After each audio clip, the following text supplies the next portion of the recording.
ways. So too Manchester City against Brighton. 4-star show from Newcastle against Crystal Palace. Forest were 2 up. Luton came back to get a 2-2, as did Arsenal at Chelsea. And very shortly indeed, we're off to South Yorkshire for Manchester United at Sheffield United. One big game for you on Sunday is Villa against West Ham on the Monday Night Football. As I say, Spurs, if they beat Fulham, they will be back on top of the tree. We're going to watch the bottom club very shortly, Sheffield United, at the moment with just 1 point. They are propping up the Premier League table. Bournemouth still under Iraola, waiting for that first win with just 3 points. Burnley, the other team, in the drop zone. And as I say, Arsenal have gone level on points with Manchester City. Both played 9, just 2 goals better off the champions. Then come Liverpool and Spurs, who will be top if they win on Monday. Chelsea are 9th on 12 points. Well, Declan, I suppose sometimes you bring your best football and everything seems easy and maybe you steamroll the opponent. Other times you need heart and grit and you need to find a way to get something. Was today the latter?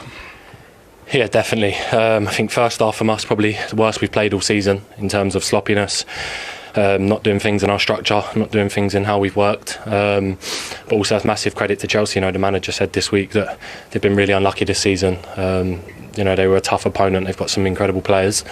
It was never going to be easy. But to show that heart, that character, you know, when you're 2-0 down, 15 to go, sometimes it's about that inner belief, that mindset that you can do it. And once I got the first, and you know, we kept pushing. It's about driving the team on and making sure that everyone else believes that we can get something here. So in the end, it's a positive result from where we come from. Just something you said there. What weren't you doing in your structure? And was that sort of on you guys, or was that something Chelsea were doing? No, it was almost like 6 in midfield, wasn't it? Yeah, which would have made it tough, I'm sure. Yeah, I think Chelsea, the way they worked in midfield, made it really compact.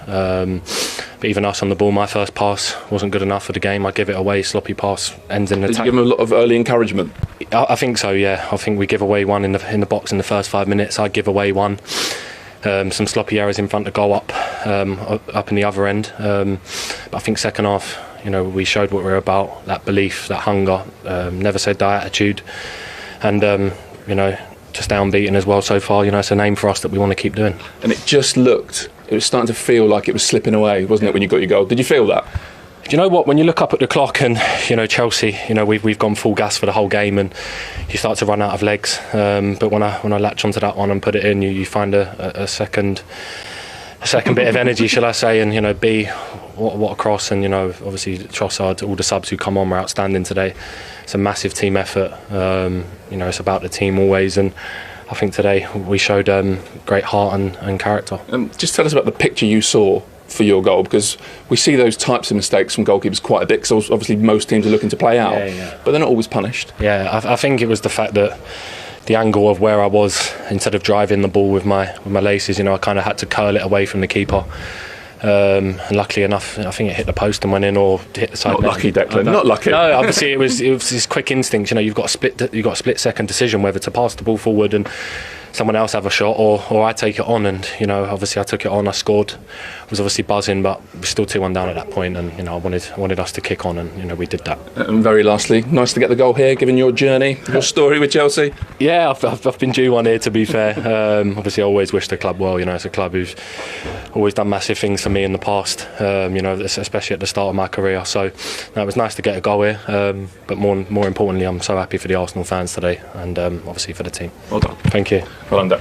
Yes, they got a point. He said it wasn't good enough, and they went 2-0 down. And tell me, Mudryk was definitely crossing here, wasn't he? Oh, he was. Yeah. He was lucky to get a goal anyway.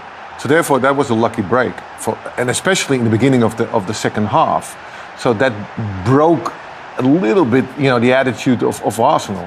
He wanted to cross it, and it just went over it. So it was lucky. I want somebody to interview him and ask him if it was. I think that you can see any issue at all with Raya's positioning, right? I don't think so, because if you look at his head, Raya's looking at him, thinking that he's trying to put a cross in. Yeah. So he's trying to make sure that he kind of like guards that. He's not expecting that. No, you can't blame the keeper for that at all. How that's gone in, but like, you know, a goal's a goal. You know, it's a miss kick. It's a miss kick, of course. But it went in, and you know, it counts. And then that moment, I think that Chelsea was playing well, because I had a feeling that Arsenal was withdrawing a little bit. They gave them a little bit more space to have a build-up. And until 75th, so this is an easy game for Chelsea. And the three of us are having a conversation throughout the game, in general, about goalkeepers playing out for the back and teams taking risks. And then suddenly, this happens with Sanchez, Ruud. Yeah, we call it in Holland the Dutch disease, because we always want to play from the back. And this is, look, this is, you know, sometimes you need to understand when you have to kick the ball away or when you have to play on.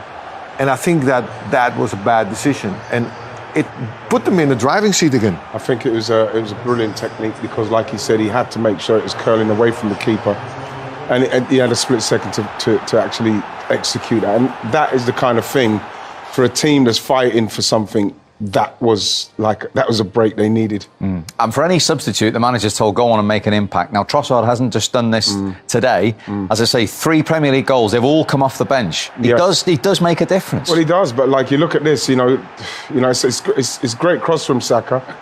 I think when we see it from the other angle, you know, Gusto's got to have a word with himself.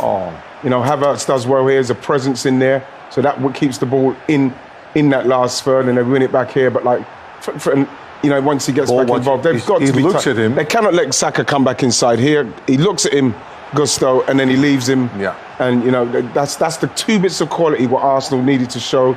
It was Declan Rice's brilliant finish, and this by Saka's pinpoint cross for Trossard to finish. Those are the moments that, you know, gave us a point today. It's a great goal, but it's ball watching. You know, you don't need to do that. The guy on the ball is not the threat. The threat is all behind you, and you need to watch it. And that's where most of the time, where the Italians were always good in, because they always keep a hand on you, always like this, to feel where you are. But the distance is too much, so he doesn't know where he is. So but a great cross, Saka. Great cross. They believed in it, and all of a sudden, it's 2-2, and you have a feeling as a Chelsea fan that you're throwing something away. I think that Pochettino would be very, very disappointed with this result. And he got better. You were out of your seat, Eddie Nketiah. Yeah, that was. Yeah, I thought it was very opportunist, trying to be very opportunistic in this particular incident, because like, once this gets to him, Saliba does brilliantly again there.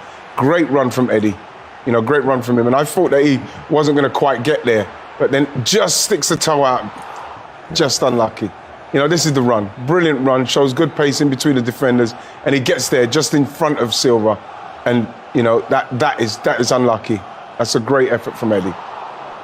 And let's remind ourselves how Chelsea took the lead in the first half, because a lot of people having their opinion on this and what is or isn't handball. The referee didn't give it on field first of all. No, I was surprised how long he had to look at it. It's a penalty. You know, it's a handball for clear. So I didn't know what he was watching, you know, if it was intentional, not intentional. The thing is, his hands are out. It looks like he heads the ball towards the goal. Okay, if it goes on goal, we don't know yet, but it looks like it. Yeah, you know, if that's not a penalty, I don't know. It's a penalty. But yeah, it's harsh. Yeah, of course. The current climate, but it is a penalty. The rule says that it is a penalty. You look at it there, it's not even going in the goal. I would have said, listen, if it's going in the goal, I'd say, no. You know what I mean? But the way the law is, it's the mess. The penalty handball law, it's a mess all over. What would you like to see? You see what I'd like to see in this instant? If he's heading that ball, it's going on target, then I'll say, you know something, he's stopped a goal scoring opportunity. But if you see it and it's going off target, especially as there's a defender. So that doesn't matter. No, not for me. Not for me, because the defender is not made himself unnatural in the way. He's trying to give himself leverage to go and head the ball, and his arms there. That's not intentional. And I know that intentional has nothing to do with it now, but at the same time, they've got to look at that. That's harsh. That's very difficult. Yeah, it's a difficult rule. We saw Sterling want to take it. Palmer did take it, and Palmer scored it. Now, one quick. The goalkeeper Sanchez coming out and catching. It happened already a couple of times. And for me, this is a penalty, and I cannot understand. They are above here. The VAR is above this studio, and this is a foul. You just look, nowhere near the goalkeeper. Nowhere near. Not even. Look at this. This is a penalty. If you do that as a player, he's missed the whole ball. It's unbelievable for me. And he also, you know, he can get hurt like that. And I think it happened also with Man United one game. Yeah, on Onana against Wolves. It's Yeah. the same thing, you know, and I don't understand why this is not a penalty. It's a clear foul. You come too late, and you can hurt somebody. So I think that is definitely for me a penalty. They should do something about it. VAR upstairs, guys. If he's coming this far, this far, and he's just too late. He's made a foul. But at the same time, you know, Jesus is in amongst